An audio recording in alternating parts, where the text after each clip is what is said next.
Ayan po guys, ang ating niluluto. Sinabay-sabay na po natin lahat. Bawang sibuyas. Ayan.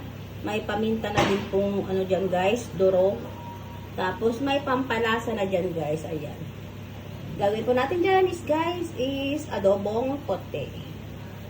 Ayan. Palambutin muna natin yung karne guys hanggang sa maluto. Ayan.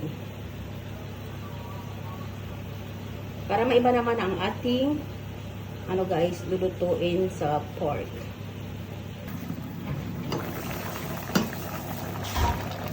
Ayan na po guys, yung ating niluluto. Ayan. Haluin natin siya.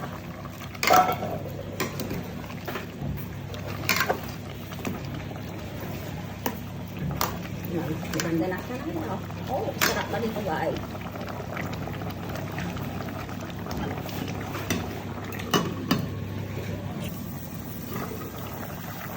Ayan na po guys, lalagyan na po natin siya ng suka. At yung sinasabi nating ano guys, adobong puti. Ayan. Lagyan natin ng French country na vinegar, apple cider. Kahit anong ilalagay nyo guys, pwede naman.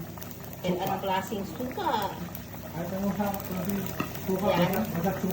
Hayaan lang po natin yan guys, hindi natin yan hahaluin. Ayan. Ayan. Tapos lalagyan natin siya ng laurel. Ayan guys, optional lang po yan. Kung ayaw nyo ng laurel, huwag nyo lalagay.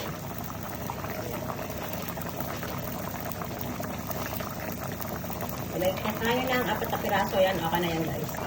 Ayan na po guys, ang adobong puti guys. Ayan, sa suka. Ayan po. Ayan, ready to serve na po yan guys. Tara guys, kain na. Thank you guys for watching this live, share, and subscribe.